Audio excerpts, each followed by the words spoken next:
여러분 안녕하십니까. 제20대 대통령 선거가 보름 앞으로 다가온 가운데 국민의힘 윤석열 후보와 정의당 심상정 후보가 충청 민심 잡기에 나섰습니다.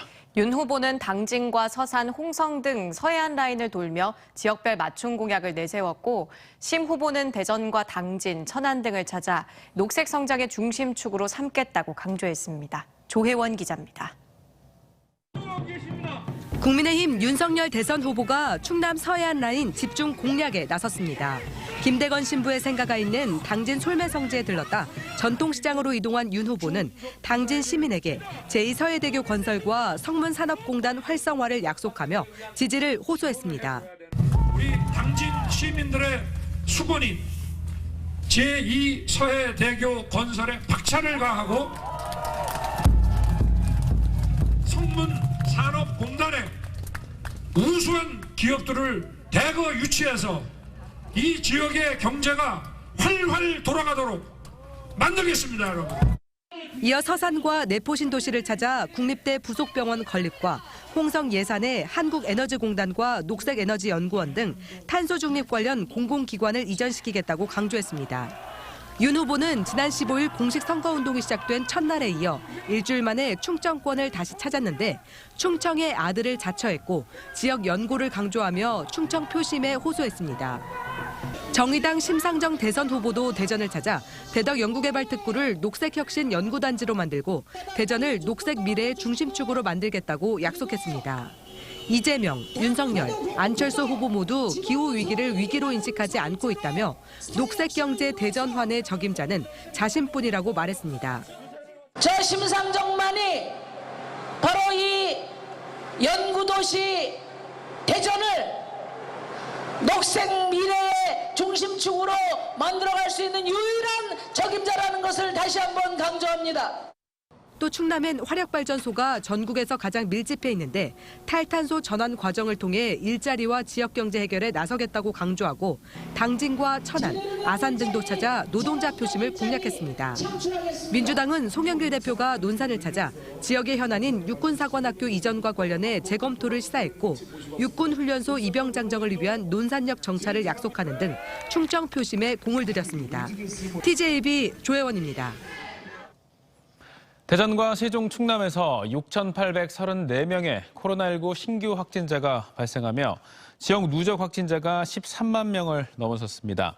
대전에선 유성구, 요양원 등에서 확진자가 추가돼 2,849명이 신규 확진되며 7일 연속 2,000명 이상의 확진자가 발생하고 있습니다. 천안에선 6일째 1,000명 이상의 확진자가 나왔고 아산 679명, 서산 223명 등 충남에서 모두 3,337명이 추가됐으며 세종에서도 648명이 확진됐습니다. 오미크론 변이가 확산 중인 가운데 신학기 정상 등교가 일주일 앞으로 다가오면서 학교 현장의 방역 인력 확보에 비상이 걸렸습니다. 대전과 세종 충남교육청이 이달 발표한 오미크론 대응 신학기 학사 운영 방안에 따르면 학생들의 마스크 착용과 거리 두기 등 생활 속 방역 활동을 돕기 위해 각 시도마다 1,000에서 2,000명의 방역 지원 인력이 투입될 예정입니다. 하지만 짧은 기간 내 대규모 방역 지원 인력 확보 부담과 코로나 장기화에 따른 간호 인력 부족 등으로 보건교사 구인난까지 겹쳐 충청권 각 학교마다 방역 인력 확보에 비상이 걸렸습니다. 대전 도마변동 11구역 재개발 단지를 시작으로 코로나19 등으로 움츠렸던 지역의 아파트 분양 시장이 기지개를 켜고 있습니다. 집값이 조정기로 들어서면서 청약 경쟁률은 예전에 비해 다소 떨어지겠지만 분양 완판 행진은 이어질 것으로 전문가들은 내다봤습니다. 김건규 기자입니다. 올해 대전에서 첫 분양 아파트로 관심을 모아온 도마변동 11구역 재개발 단지의 특별공급 청약 접수 결과 59제곱미터 생애 최초가 최고 46.5대 1을 기록하는 등 525가구 모집의 평균 6.93대 1의 경쟁률을 보였습니다. 함께 분양에 나선 선화동 해링턴 플레이스 휴리움은 특별공급 394가구의 평균 3.35대 1을 기록했습니다. 이들 2개 단지는 이어 각각 492가구와 350가구를 대상으로 일반 공급 1, 2순위 청약 일정에 들어갔는데 예전처럼 경쟁률이 높지는 않았지만 모두 1순위에서 마감됐습니다. 코로나19 등으로 지난해 분양 물량이 많지 않았고 또 최근 2년간 집값 상승 여파로 분양 대기 수요가 지속적으로 늘었기 때문으로 보입니다. 청약 경쟁률은 작년에 비해 떨어진 것이 사실이지만 대전의 공급 물량이 많지 않아 대기 수요가 많았던 부분 때문에 결과는 좋게 나온 것 같습니다. 836가구 규모의 충남 내포 신도시 모아미래도 메가시티 2차가 역시 청약에 들어갔고 서대전역 한국아델리움과 엘리프 세종 6-3이 오는 25일 견본주택을 개관하는 등 움츠렸던 지역 분양시장이 기지개를 켜고 있습니다. 규제 강화 영향으로 집값이 전반적인 내림세로 돌았지만 여전히 시세와 분양가의 격차가 커서 분양 열기는 이어질 것으로 예상됩니다. 근데 매매 시장하고 분양 시장의 가격 차이가 아직은 존재하고 분양 시장이 많이 유리하기 때문에 분양 시장은 매매 시장과 달리 이제 계속 인기가 좀 높을 거로 예상을 좀 할 수가 있을 거거든요. 다만 분양 이후 주변 시세를 따라갔던 종전 집값 상승기와는 달리 주택 시장이 전반적인 조정기로 들어선 만큼 매매가와 분양가의 중간 지점에서 점차 시세가 하향 조정될 것으로 전문가들은 전망했습니다. TJB 김건규입니다. 세종의 한 어린이집에서 교사가 35개월 아이를 상대로 학대 행위를 벌였다는 의혹이 제기됐습니다. 아이의 몸을 짓누르거나 가두고 머리를 밀쳐 넘어뜨렸다는 건데 경찰이 일부 내용을 확인한 걸로 알려졌습니다. 이수복 기자입니다. 아이가 낮잠에 들지 않자 어린이집 교사가 움직이지 못하도록 몸을 짓눌렀다. 또 아이를 화장실에 가둔 뒤 나오지 못하도록 입구에 큰 박스를 두고 교사가 입구를 막아버렸다. 태어난 지 35개월 된 아동을 상대로 세종시 고운동의 한 어린이집 교사들이 벌인 학대 정황으로 피해 아동의 어머니는 경찰에 신고했습니다. 아이는 발버둥을 치면서 힘들어하거든요. 선생님들이 아이가 힘들어하는 걸 아는데도 그렇게 한다는 것도 너무 심한 학대라고 생각을 하고 피해 아동의 부모는 이외에도 이 어린이집 교사들이 머리를 밀쳐 넘어뜨리고 아이가 책 읽는 모습을 촬영해 학부모에게 공유한 직후 책을 빼앗아 버리는 등 지난 11월 말부터 열흘 동안에만 학대 의심행위 57건을 발견했다고 주장했습니다.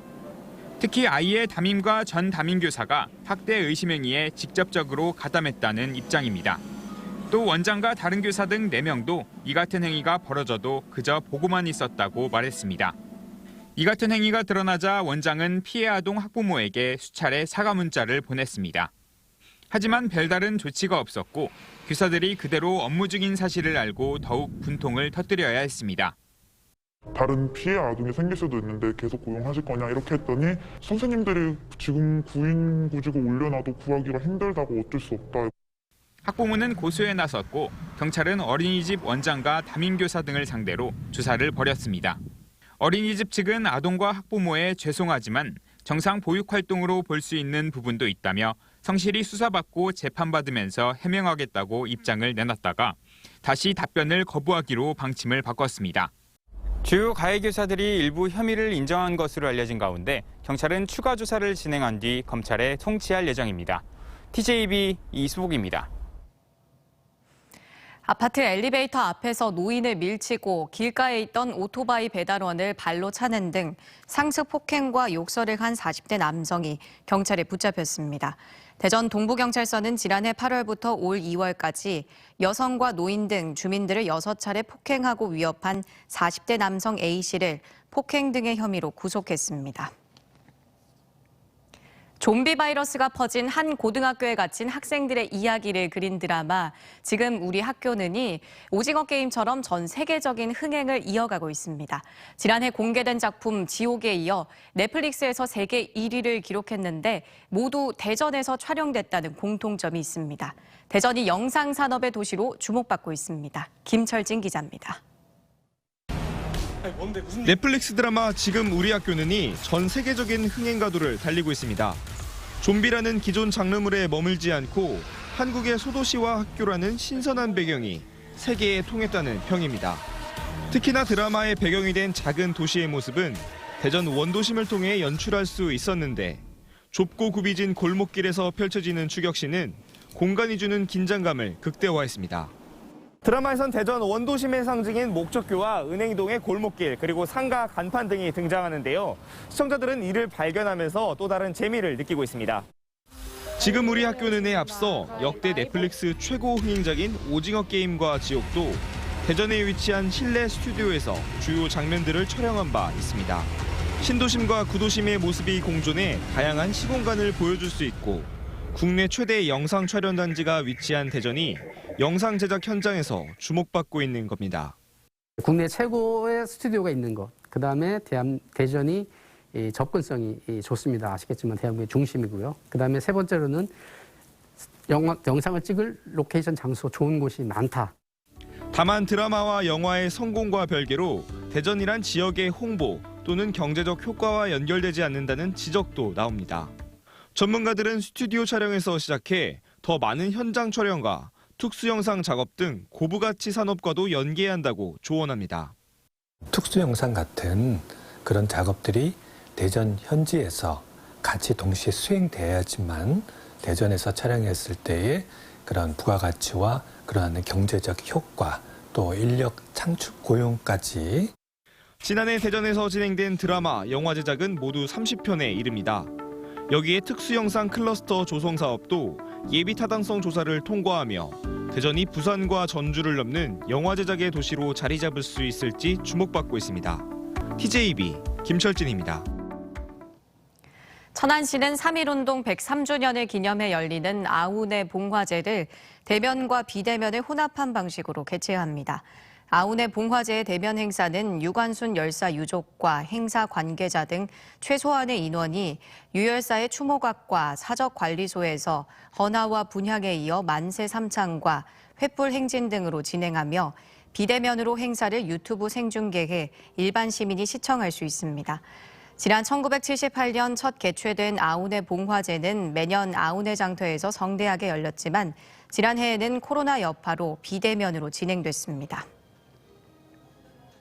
대전시 교육청이 중위소득 100% 이하의 취약계층 학생 가정에 생계비 100만 원, 교육비 50만 원, 의료비 200만 원 등 최대 350만 원을 지원하는 사제 행복 동행 사업을 추진합니다. 2003년 난치병 학생 의료비 지원으로 시작된 사제 행복 동행 사업은 사회적 배려 대상 학생을 위한 생계비 지원으로 확대돼 총 6,617명이 59억 1천만 원을 지원받았으며 지난해부터는 코로나19 사태로 갑작스럽게 사각지대에 놓인 취약계층 학생을 지원하고 있습니다. 병원에서 입원 생활을 하던 도중 다른 환자의 링거 호스에 세정제를 집어넣어 다치게 한 30대 남성이 실형을 선고받았습니다. 대전지법 박헌행 부장판사는 지난해 3월 대전 동구의 한 병원에서 화상 치료를 위해 입원해 있던 다른 환자의 링거 호스 안에 욕실용 세정제를 1시간 간격으로 재차 섞어 투입한 혐의로 32살 A씨에게 징역 3년을 선고했습니다. 이 같은 범행으로 다른 입원 환자는 흉통과 물질 중독 등 상해를 입었는데 A씨는 음주 상태에서 세정제를 혈관을 뚫어주는 약이라고 둘러댄 것으로 알려졌습니다. 오늘 오전 9시쯤 대전시 유성구 북대전 IC 부근에서 정의당 심상정 대선 후보 유세 차량이 5m 높이의 전선을 고정하는 와이어 부분을 건드리면서 전선이 지명 가까이 늘어져 6차선 도로 양방향 차량 통행이 50분가량 지연이 됐습니다. 신고를 받고 출동한 소방은 현장 조치 후 한전과 경찰에 인계했으며 현재 임시 조치가 완료된 상태로 정전 피해는 발생하지 않았습니다. 대전 지역 전기자동차 급속 충전기를 설치하는 민간 사업자에 대한 설치비 보조금이 기존 25%에서 35%로 확대됩니다. 50kW 충전기 기준으로 전체 설치 비용 3,500만 원 가운데 에너지공단이 50%, 대전시가 35%를 지원하고 민간 사업자는 15%인 525만 원만 부담하면 됩니다. 대전 지역 주유소나 편의점, 음식점, 다중이용시설 등의 설치 공간을 확보한 뒤 에너지공단으로부터 전기차 충전 서비스 사업 지원 대상자로 선정된 사업자만 보조금을 신청할 수 있고 보조금은 충전기 용량에 따라 차등 지원됩니다. 기온 상승에 따라 식목일을 앞당겨야 한다는 목소리가 나왔지만 팽팽한 찬반 여론조사 등으로 올해 식목일은 4월 5일로 유지됐습니다. 산림청은 지구온난화에 따른 기온 상승으로 식목일을 4월 5일에서 한 달가량 앞당기는 방안을 검토했지만 국민인식조사에서 찬성률이 50%대로 반대를 압도하지 못하며 식목일 이전이 국민 공감대를 얻기 힘들다고 판단했습니다. 충남 소방본부는 봄철 농번기를 앞두고 논 밭두렁 태우기 등을 하다 화재가 빈발하고 있다며 주의를 당부했습니다.